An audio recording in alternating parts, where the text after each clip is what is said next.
Okay, so we have. Okay, so the headline here is, I don't know why this didn't happen sooner, and we've been on borrowed time, really, with malware that that is that hasn't been really evil. Years ago, there was a piece of really evil malware called the Chernobyl virus. Oh, yeah. And CIH was the acronym for it. And it wiped out the first megabyte of your hard drive. That's what it did. If you got infected with this thing, it wrote zeros over the first megabyte of your drive. And because of my position in the industry with SpinRite, I got all this influx of like, oh my God, will SpinRite help me? And of course, no. I mean, the first megabyte of your drive is gone. But then I thought about it, and I ended up writing Fix CIH and gave it away for free. In the same way, remember Trouble in Paradise Tip, which was the thing that fixed the iOmega zip drives. Yes, it was. So this thing, what I realized was, even though it wiped out your partition table, it wiped out the root directory and like most of the FAT with drives at that time. The second copy of the FAT had not been touched. That is, the first copy of the file allocation table was, it pushed things far enough away that I was able basically to perform a full drive reconstruction, and to a huge number of people's relief, because this thing spread like wildfire, they were able to run Fix CIH and everything was back. They were like, a little surprised. But so what we have today, I mean, so there was just pure malice, and it didn't make anybody any money, which is why probably it died off quickly. Also, it tended to kill its victims. And when something kills its own, kills its host, then it's unable to propagate from there. So now what we have is something that surfaced about 3 weeks ago called Cryptolocker. And the most recent incarnation of it accepts anonymous payments through Bitcoin. So let's back up a bit, because our listeners have been asking me to tell them about Cryptolocker for a while. The headline that Dan Guden at Ars Technica wrote said, "You're infected. If you want to see your data again, pay us $300 in Bitcoins." Ugh. And the subhead was, "Ransomware comes of age with unbreakable crypto and anonymous payments." Oh. So, and if you want to, Leo, just put Cryptolocker into Google and you will see, I mean, it is bad. Okay, so what does it do? It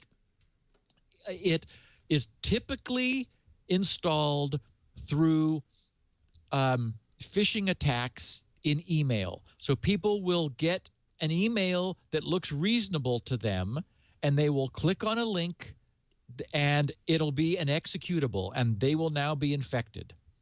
It installs itself into the Documents and Settings folder under a randomly generated name, and adds itself to, and this is Windows only, to the Windows auto run list, so that it executes every time you run Windows or start up Windows. It produces a lengthy list of random looking server names in the domains of .biz, .co.uk, com, info, net, org, and ru. And we know from talking about this before that these are cryptographically generated domain names where the code knows, based on date, what set of domains out of a huge array may be online at that time. So this is the way they avoid anyone getting involved and shutting them down. Is this it's a spray of long random looking domain names that will be that one or two of which will be valid among a huge population, and it's continually changing. So the bad guys know what the domain name generating algorithm is, and they selectively register valid random looking domain names out into the future, and so it's really difficult for authorities to get in there and stop this. So after generating this large collection of random looking server names, it then tries to make web connections to each of these servers in turn, trying one every second until it finds the valid one hidden among this debris, which responds. When it does, it uploads a file which is essentially we can think of as the Cryptolocker ID for the user. Then that remote server generates an asymmetric key pair, 2048-bit RSA asymmetric encryption, public key encryption, based on the user's unique ID, and sends only the public key back to the user's computer. I mean, so what I'm going to describe here is perfect cryptography. Evil, but perfectly executed. I mean, these guys made no mistake. So then the malware uses the public key. It generates a random 256-bit AES key. So it uses AES 256-bit encryption. Generates a random a symmetric key, which it encrypts with the user's public key and sends that back to the server. So now you have a encrypted with the public key symmetric key for performing bulk encryption that can only be decrypted with the never sent to the computer, never present on the victim computer private key. The program then goes through and enumerates and encrypts under the Reindahl AES cipher every single document that it can find on your machine. Images, videos, spreadsheets. There's a large list of file name extensions that it, wildcard, star.doc, text, spreadsheet, everything, all the kinds of files that are typically user-created content, it runs through. It also searches for files on all drives and in all folders it can access from your computer, including workgroup files shared by colleagues, resources on company servers, and more.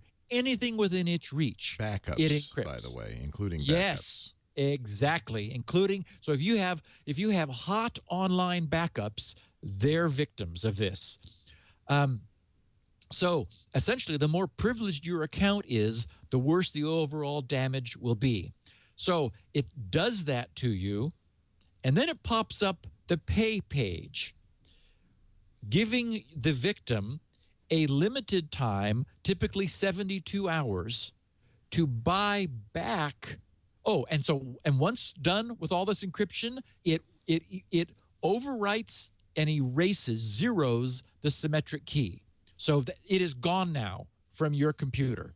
That no longer exists. Nothing on your computer has the information to decrypt what was just encrypted. And in this little message, well, in fact, I'll read what it says. This pops up on your screen and says, not in good English, says, your important files encryption produced on this computer, photos, videos, documents, etc.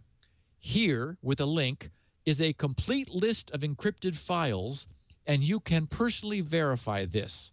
So it shows you the list of everything that it just ruined for you.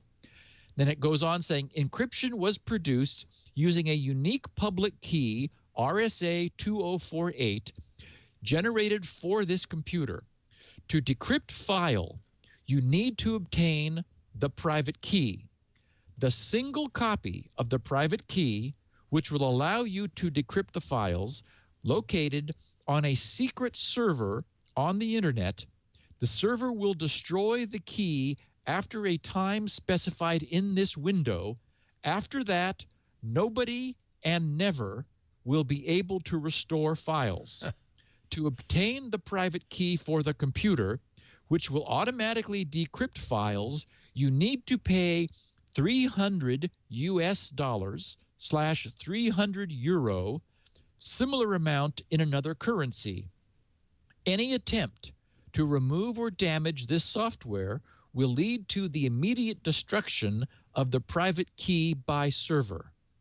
And then that shows you a countdown timer of hours, minutes, and seconds remaining until you no longer will ever have access to your data. And I've heard from several people who were stricken by this, who tried to get a money pack, and wherever they went, the person said, well, it's weird. There's been a run on those recently. Yeah. We're out of money packs. Yeah. And it's because of this thing. And people are, and what's sad is that when law enforcement has found and taken down the servers, doesn't matter. All they do is hurt people. They're killing they're killing the keys.